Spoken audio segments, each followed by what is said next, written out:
Bienvenido al podcast Belleza y Bienestar. Juntos exploraremos cómo calza la cirugía plástica dentro del cuidado personal, la belleza y los cambios sociales de nuestros tiempos.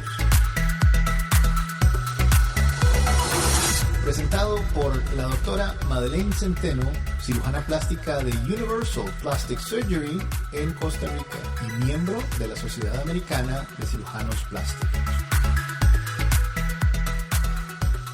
Hola, ¿qué tal nuevamente? Mi nombre es Alex Centeno con Mercados y aquí con la doctora Madeleine Centeno, mi hermana, en el podcast Belleza y Bienestar, cómo calza la cirugía plástica dentro del cuidado personal, la belleza y los cambios sociales de nuestros tiempos.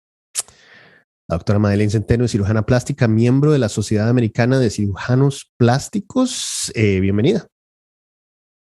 Hola a todos, ¿cómo están? Espero que estén muy bien. Muchas gracias por este nuevo episodio que estamos hablando hoy un poco más sobre Universal Plastic Surgery, cómo nació, y hoy vamos a estar tocando temas muy interesantes. Muchas gracias por escucharnos. Excelente, sí, y hablamos con ese tema entonces, el rol de la cirugía plástica en el cuidado personal. Vamos a tocarlo como tema secundario, pero empecemos por dónde nace Universal Plastic Surgery. Universal Plastic Surgery fue un proyecto de mi papá, que mi papá empezó a trabajar con un profesor de mucho renombre aquí en Costa Rica con el nombre de José María Argueda Soto. Este doctor, cirujano plástico en Costa Rica, empezó a trabajar con él y poco a poco uno siempre se identifica con algún profesor generalmente, y entonces empezó a haber una relación un poco más estrecha. Mi papá desde hacía mucho tiempo venía pensando en que muchas veces las clínicas dan un excelente servicio, pero al mismo tiempo para el cirujano que opera en una clínica pues se va convirtiendo en un tema de bastante dinero, porque hay que pagar la sala de operaciones y hay que pagar una serie de gastos que pues él empezó a considerar que podían disminuirse esos gastos si uno pues hacía un poco de esfuerzo mental y colocaba una clínica con el fin de poder reducir estos gastos. Entonces así es como surge principalmente la idea del proyecto, y esto fue en 1981, y como consecuencia de ese proyecto salió esta clínica de servicios especializados en cirugía plástica y reconstructiva, donde trabajaban ambos especialistas. El doctor Arguedas trabajó muchísimo tiempo aquí con mi papá.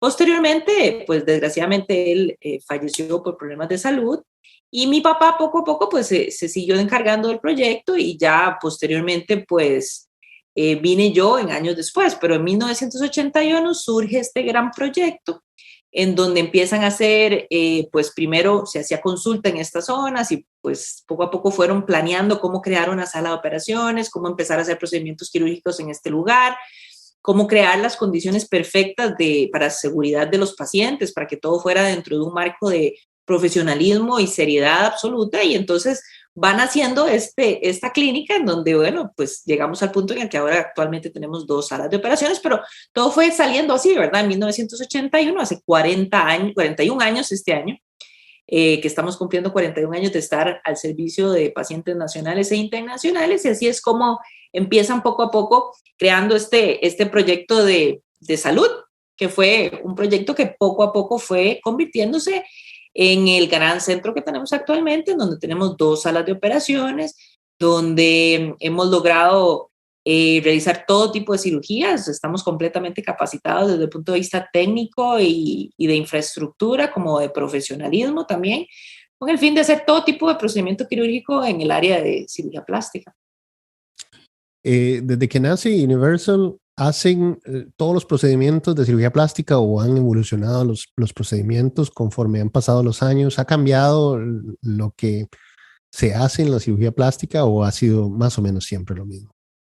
Más o menos ha sido casi siempre lo mismo, la única diferencia es que en la actualidad a las personas les gusta un poquito de que los procedimientos sean menos invasivos, ¿verdad? Como que la gente ahora está buscando cosas que puedan mejorar la apariencia y mejorar la salud sin dejar tanta huella desde el punto de vista de cicatrices. Entonces, en general, creo que la gente ahora busca procedimientos mucho menos invasivos, siempre buscan algo que sea no quirúrgico inicialmente y poco a poco ir avanzando ya a la parte quirúrgica, como hablábamos la vez pasada.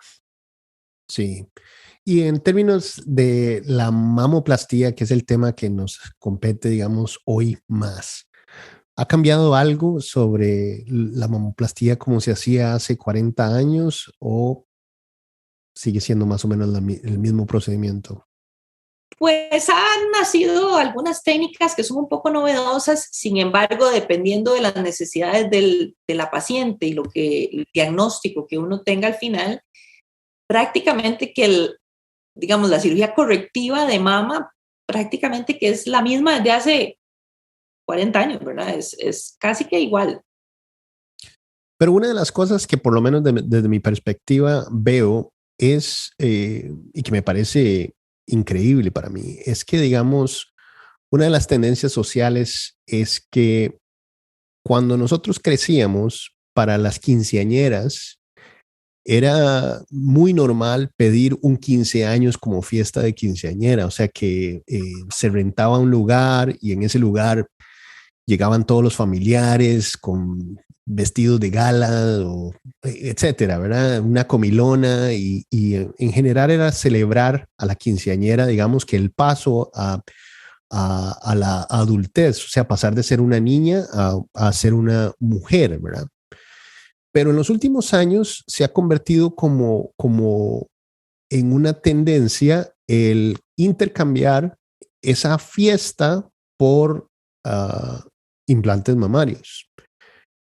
Y eso pareciera, desde mi perspectiva, que es algo que ha sucedido últimamente, o sea, que no es una tendencia que se daba hace 40 años, ¿verdad? ¿Ha cambiado algo digamos que en la sociedad costarricense o digamos que en la cultura que hace que veamos a la cirugía plástica como algo más normal y que muchachas de 15 años lo vean como un paso más dentro de una vida llena de, qué sé yo, de procedimientos cosméticos, de belleza en general? ¿Ha cambiado algo o simplemente es que estamos más conscientes de esos cambios ahora por la internet y por los medios de comunicación? Bueno, en esa pregunta hay varios aspectos que tenemos que tratar. Si ha cambiado algo, definitivamente, claro que ha cambiado mucho porque ha habido muchísimo acceso de las personas a la información. Ha habido grandes cantidades de shows en donde muestran cirugías y la gente ve cómo se hacen liposucciones, cómo se hace una abdominoplastia, cómo se coloca un implante mamario. Entonces, al abrir esa posibilidad de que la gente tenga los ojos dentro del quirófano, pues nos da esa capacidad de entender mejor los procedimientos, de ver qué es la cirugía plástica y entonces claro que se ha eliminado ese tabú que por muchísimos años existió. Yo recuerdo que hace muchos años la gente se hacía una cirugía mamaria y Dios guarde se enterara a la gente. Y ojalá que nadie supiera y era el máximo secreto. Y sin embargo uno ve que todavía hay varias poblaciones, por ejemplo yo estuve dando consulta un tiempo en Cartago y la población de Cartago no es una población que le guste mucho que la gente sepa que se hicieron algo, entonces es poco lo que la gente se hace en Cartago, sino que ellos prefieren salir a San José para hacerse los procedimientos en San José y cuando vuelven ya se hicieron todo y nadie se da cuenta.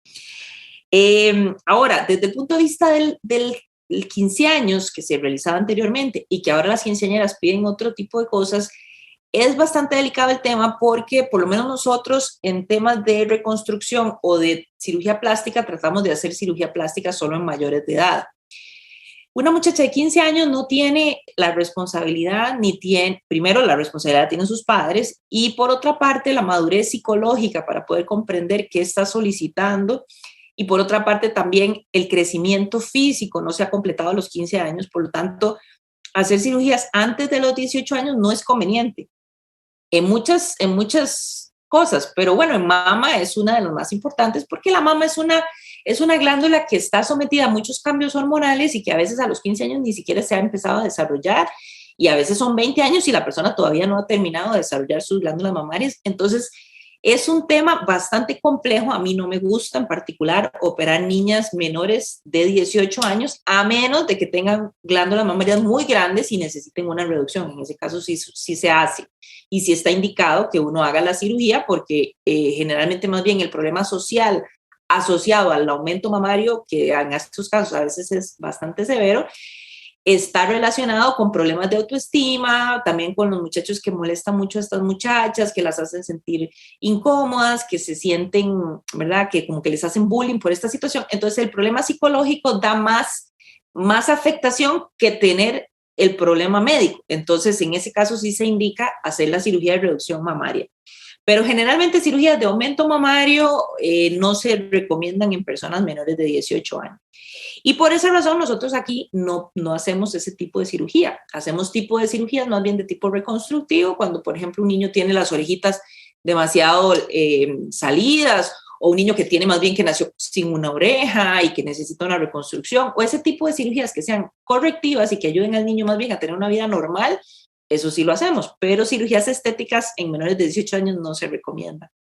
Ahora sí creo que todo este boom de información, porque en los últimos 10 años ha habido un crecimiento exponencial en plataformas de Netflix, en plataformas de Hulu, o sea, un montón de plataformas de información que existe, YouTube, o sea, es un crecimiento exagerado en donde la gente tiene un acceso al 100% a toda la información que necesita y todo lo que quiere saber.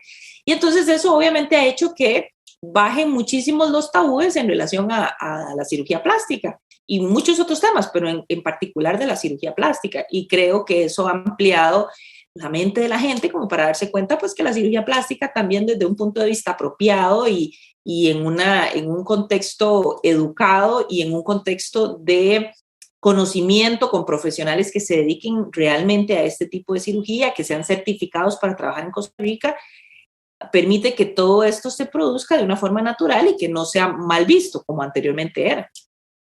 ¿Y qué tal la otra parte, que es, digamos, la parte positiva, el caché de hacerse un procedimiento de cirugía plástica, ¿verdad? Porque comentábamos sobre, digamos, el rol de la privacidad y cómo la gente muchas veces quieren que no se sepa que se hicieron un procedimiento de cirugía, pero está el otro lado de las personas que más bien lo que quieren es que se sepa que se hicieron un procedimiento, porque la cirugía plástica tiende a ser como cierto caché, como digamos el BMW de la sociedad, ¿verdad? En donde representa haber alcanzado cierto nivel, cierto estatus.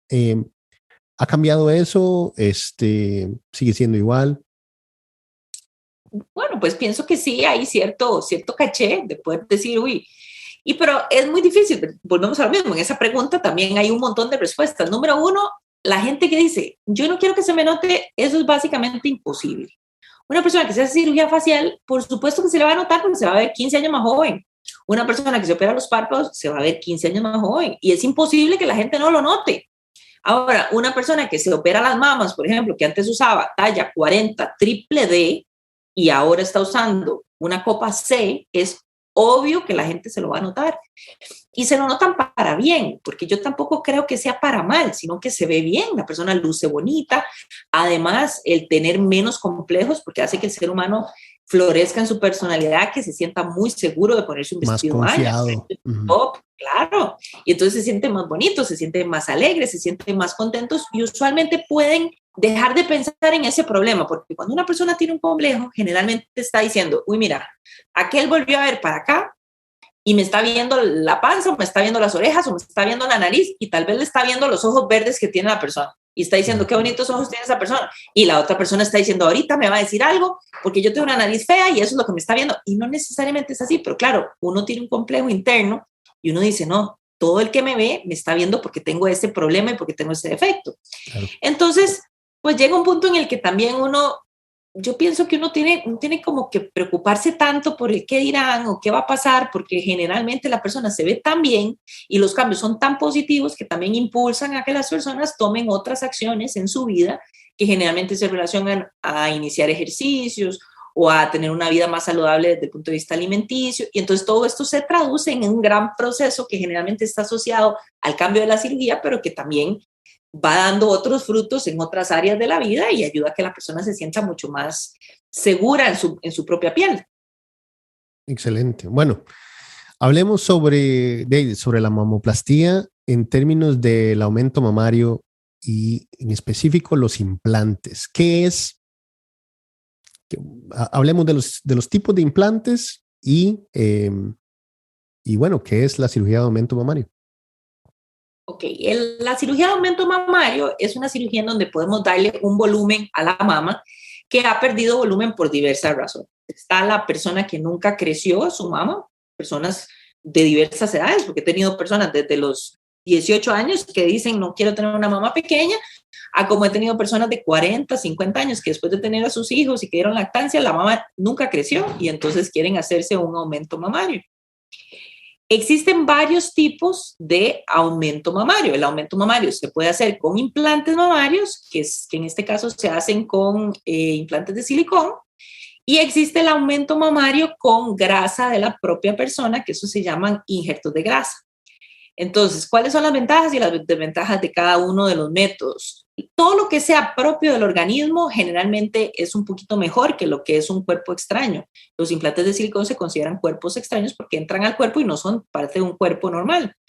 Entonces el cuerpo generalmente cuando la sustancia que se introduce es una sustancia propia del individuo como su propia grasa, generalmente reacciona de una forma más natural y generalmente el resultado es muy, muy bien apreciado y se ve muy natural.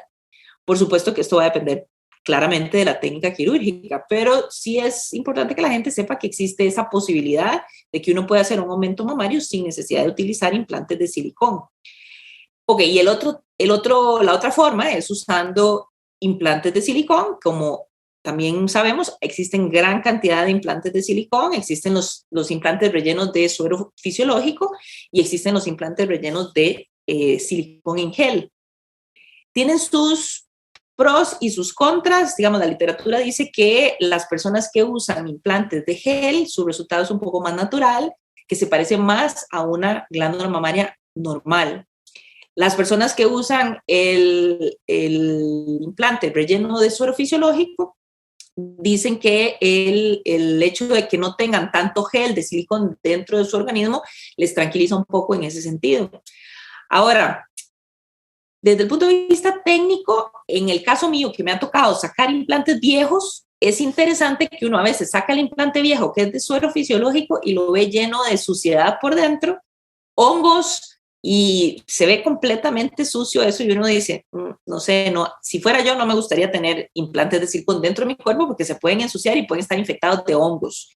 Y esa es una realidad porque uno los saca y los ve y se ve tremendamente sucio el líquido que está dentro. Entonces, pues no sé, a mí no me gusta en particular. En Costa Rica es interesante porque casi no se utilizan los implantes rellenos de suero fisiológico. En Estados Unidos todavía sigue siendo muy, muy, muy de moda. En Costa Rica no se usan, casi nunca nadie los pide. Y cuando los pide es un paciente extranjero, una paciente extranjera que quiere ponerse los implantes rellenos de suero fisiológico. Ahora, existen muchos tipos de implantes en cuanto a la forma. Existen los implantes redondos que parecen que son completamente redondos al 100%, y existen los implantes que son de una forma especial en donde no son al 100% redondos, sino que tienen una caída muy similar a la mama normal. Entonces también las personas tienen esa opción de usar un implante redondo o de colocarse un implante que se llaman anatómicos, es decir, que tienen una forma muy natural en donde no tienen un polo superior que dé muchísimo relleno. Entonces, de esa forma, pues existen esos dos tipos de formas de implantes en donde uno puede, bueno, y existen otros tipos que, bueno, ya técnicamente es complejo, pero sí existen otros tipos que son redondos y que cuando la persona se levanta se comportan como un tipo anatómico que se llaman ergonomics, pero bueno, ya esos son temas técnicos que son un poquito más complicados, pero lo importante es que existen diferentes opciones y que cuando uno asiste a una consulta con un cirujano plástico es importante que la persona pueda tener esta opción de hablar, de ver las diferentes muestras, de tocarlos, de ver cuál sería, digamos, las ventajas y las desventajas de cada uno y al fin y al cabo, pues ver cuáles son las posibilidades de complicaciones, que también es muy importante que la gente lo comprenda porque siempre al tener un implante dentro del organismo, un cuerpo extraño, siempre existe esa posibilidad de que existan varias complicaciones, como por ejemplo son las infecciones. Las infecciones pueden pasar durante la cirugía o tiempo después. Hace unos meses o años, tuvimos una paciente que tenía los implantes desde hace como 8 años y apareció un día con una mama grande, dolorosa, roja, con fiebre, y entonces ya vino para que la revisáramos y es una infección que se manifestó 8 años después de la cirugía y puede pasar en cualquier momento. Entonces, en ese caso hay que dar tratamiento antibiótico y si con eso soluciona, pues excelente y posiblemente ya pase sin ninguna novedad, pero en algunas personas existe esa posibilidad de que años después se manifieste una infección. Siempre que un paciente recibe un implante, ya sea hombre o mujer, existe la posibilidad de que esa persona necesite cirugía en el futuro. Y es importante conocer esa posibilidad porque a veces la gente cree que solo operarme y quedar divina y ya, y no. Porque, por ejemplo, ahora para los implantes de mama hay una recomendación internacional que lo mejor sería cambiar los implantes cada 10 años, porque el material se fatiga y existe la posibilidad de que se rompa y eventualmente, si la persona tiene prótesis mamarias rellenas de suero fisiológico, si se rompe el implante, el suero fisiológico se sale y el cuerpo lo reabsorbe y no pasa nada, pero sí queda con una mama más grande que la otra. Entonces, aunque la persona tenga implantes rellenos de suero fisiológico, el hecho de que exista esa posibilidad de que se rompan da esa posibilidad, otra posibilidad, digamos, de que una persona que tiene implantes pueda necesitar cirugía en el futuro. O sea, en términos de el tiempo recomendado de la permanencia de un implante, ¿es 10 años o dependiendo del implante va a variar ese tiempo? Depende del implante y depende de la paciente, porque hemos tenido aquí pacientes que se han hecho sus controles anuales, se hacen un ultrasonido, su mamografía, no tienen ninguna patología asociada, no tienen ningún síntoma y todo está bien, el implante se comporta bien. Tengo una paciente de 24 años de tener implantes, si no ha tenido problemas, no hay necesidad de hacerle nada.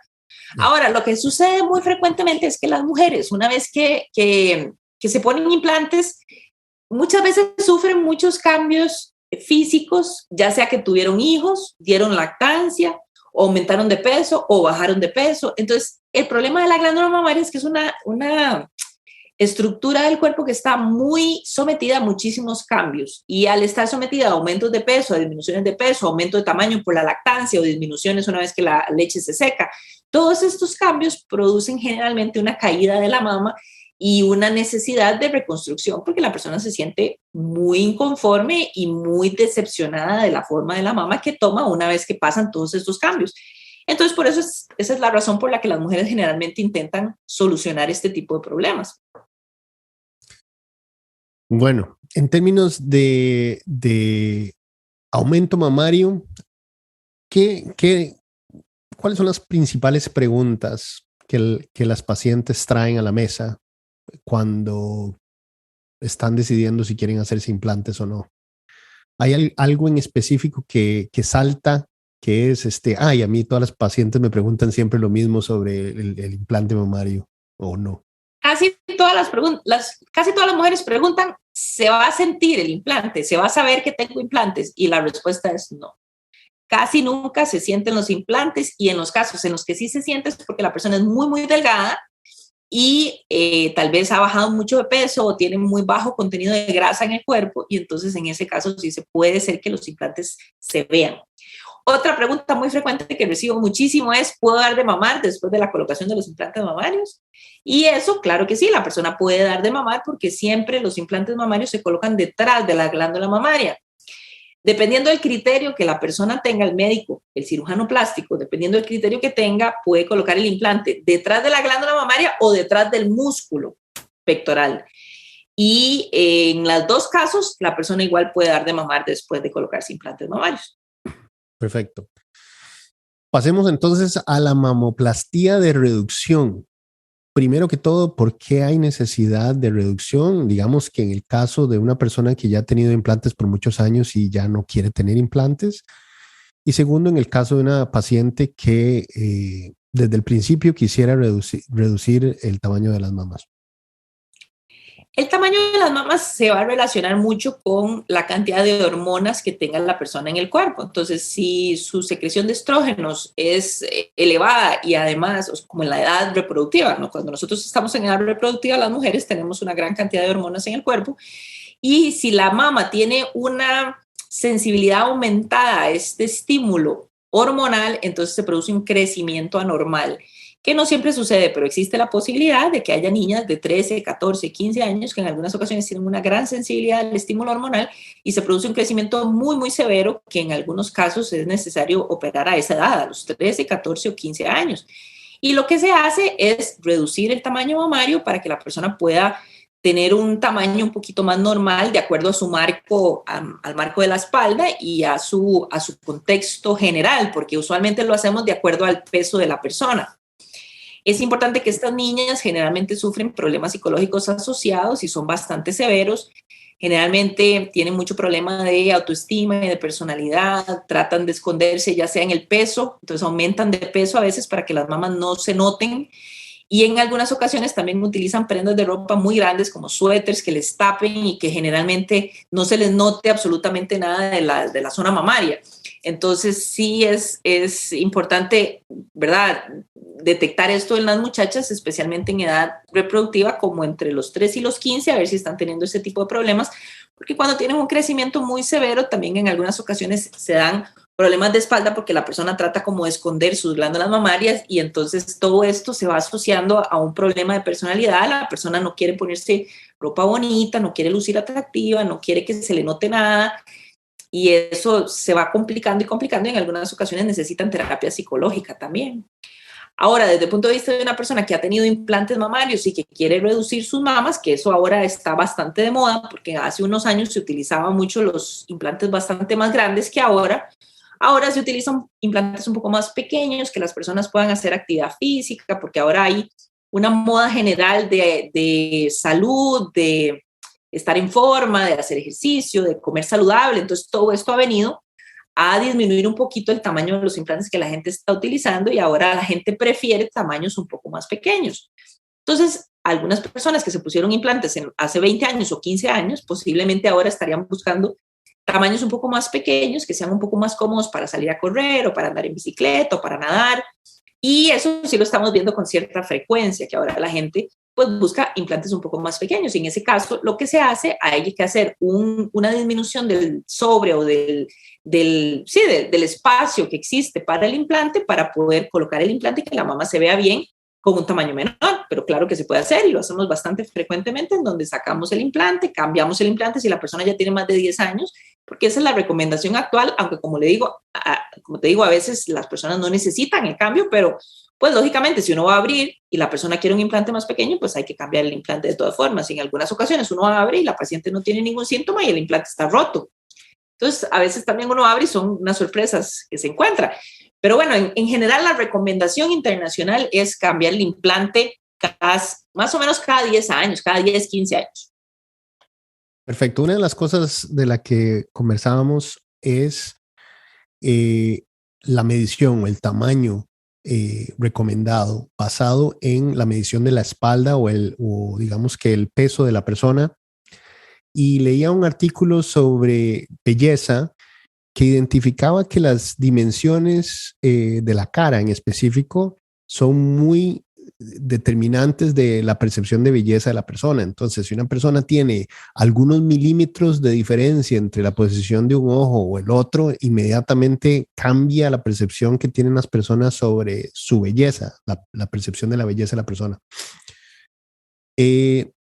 Aplican esos tipos de mediciones, digamos que uno pudiera decir una persona con una espalda de tanto ancho, se recomienda una mama de cierto tamaño, o una persona, qué sé yo, de cierta altura, se le recomienda una mama de cierto tamaño, o esas mediciones son no tan, digamos que no tan científicas y lo que hablábamos de antes, la moda era un implante más grande, ahora es más pequeño y entonces son determinadas más por moda y por cultura que digamos que determinadas por la fisiología de la persona.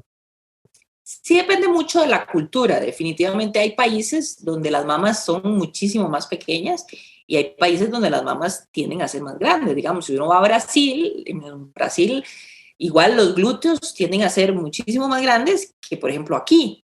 Y, por ejemplo, si uno va a Finlandia o ese tipo de países europeos, generalmente las mamas son muchísimo más pequeñas. Entonces hay un aspecto cultural muy importante.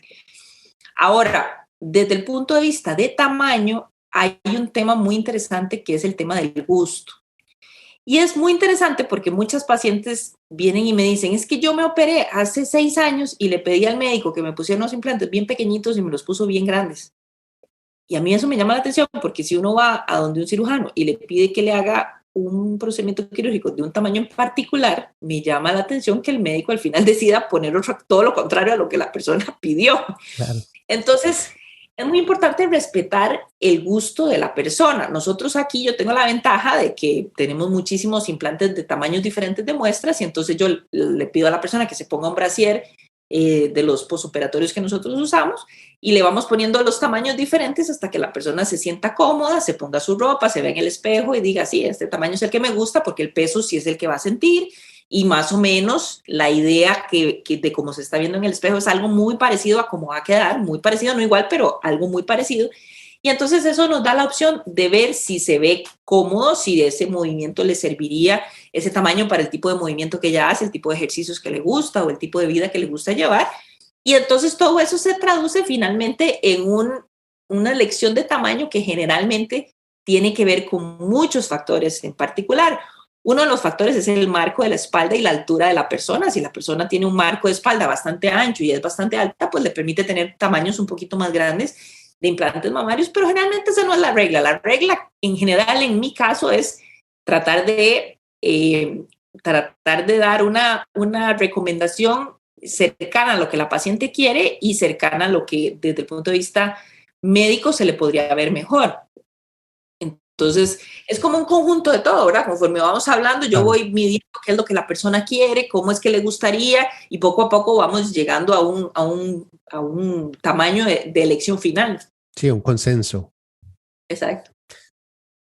Excelente. ¿Algo más en relación a las preguntas, digamos, frecuentes de las pacientes en relación a la reducción? Algo que siempre las pacientes dicen, yo tengo esta pregunta sobre la reducción mamaria y que usted haya notado.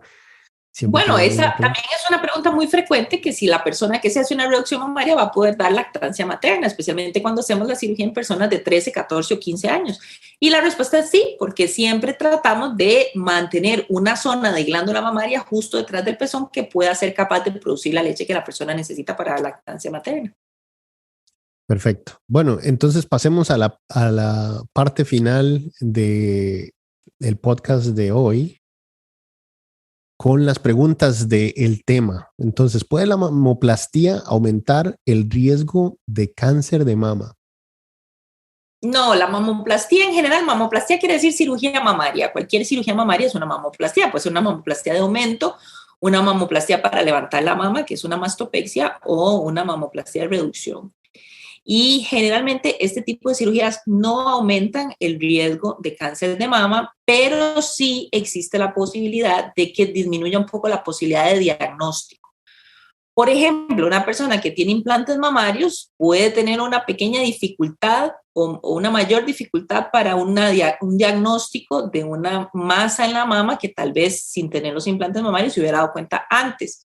Por eso, toda persona que tiene una cirugía mamaria es importante que continúe con sus controles anuales, ya sea con el ginecólogo o con el cirujano plástico. Entonces, cualquier persona que ha tenido cirugía mamaria debería tener un control anual y hacerse ultrasonidos cada año, dependiendo del riesgo. Si la persona tiene alto riesgo porque tiene una mamá y la tía y la abuela con cáncer de mama, sería mejor que se hicieran los controles anuales. Y si la persona no tiene ningún riesgo, puede hacerse controles cada 2 años con ultrasonido. Y si la persona ya es mayor de 40 años, necesita hacerse un ultrasonido y una mamografía.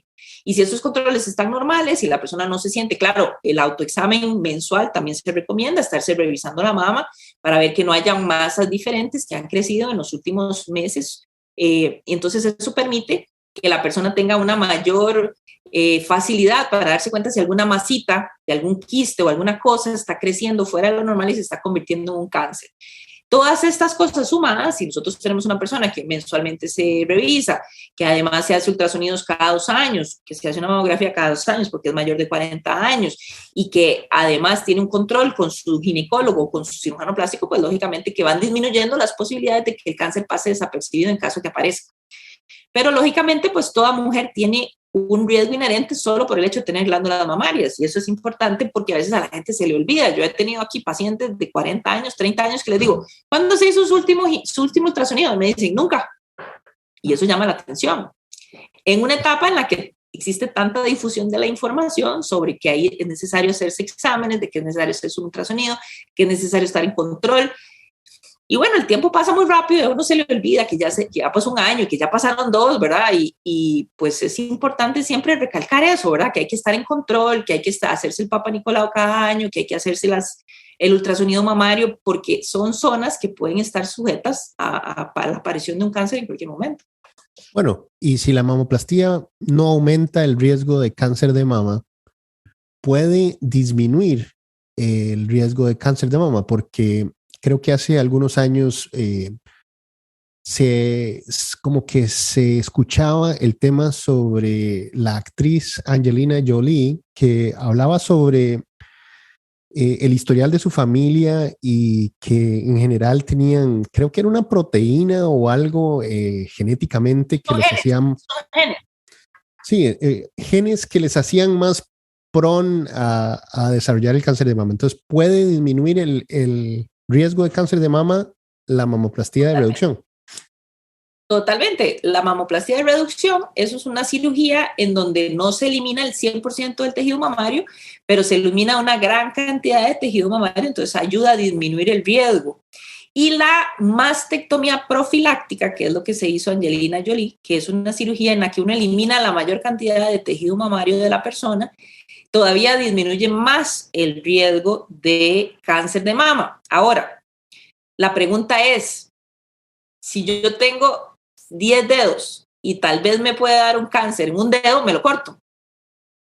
No sé, porque yo no me lo cortaría. Claro, pero el hecho de que uno tenga los BRCA son unas pruebas especiales que se hacen para saber si una persona tiene los genes asociados a cáncer de mama en la familia. Si los genes están positivos, no significa que a esa persona le va a dar cáncer de mama. Pues claro, uno trabaja en función de posibilidades, pero una mama que se le ha hecho una mastectomía profiláctica nunca será igual que una mama normal. No son tan bonitas como una mama normal. Y entonces uno finalmente va a tener que vivir en el espejo con ese resultado que no es tan bonito con el resto de sus vidas, a pesar de que tal vez nunca iba a tener cáncer. Entonces no lo sabemos. O sea, solo estando uno en esa posibilidad, uno diría, no, yo voy a hacer esto o voy a hacer lo otro. Igual existe, como te digo, existe la posibilidad de hacer una mastectomía profiláctica, que es eliminar las glándulas mamarias sin tener ningún tipo de cáncer.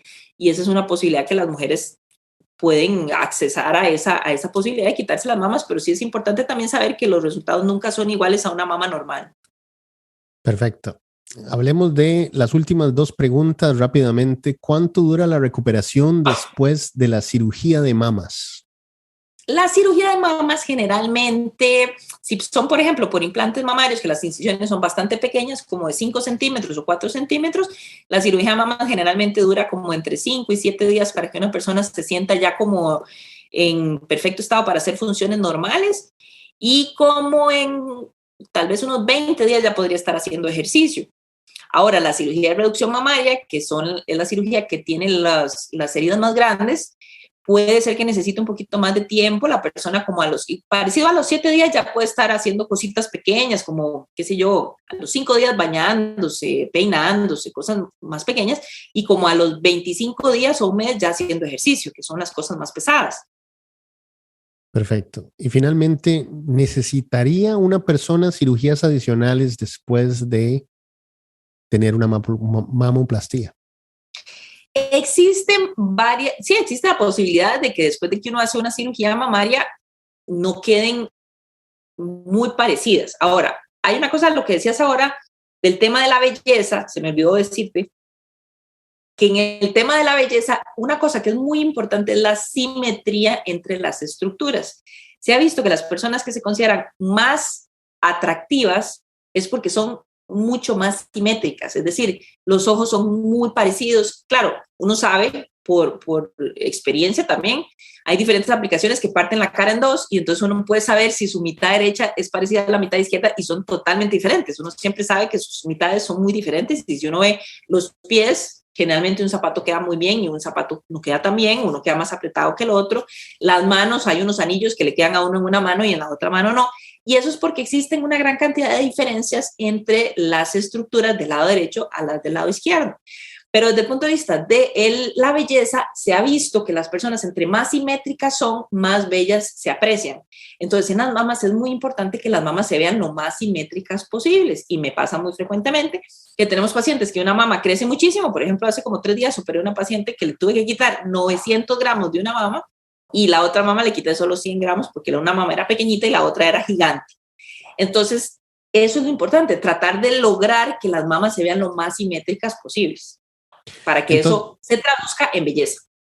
Por eso, entonces, en ese caso, digamos que parte de la mamoplastía, entonces no es ni siquiera reducción o aumento, sino que hay otros subgéneros de la mamoplastía que es, digamos, ecualizar o hacer comparables. Se llama simetrización. La simetrización es la cirugía en la que uno intenta disminuir el tamaño de una mama o las dos para que queden lo más parecidos posibles.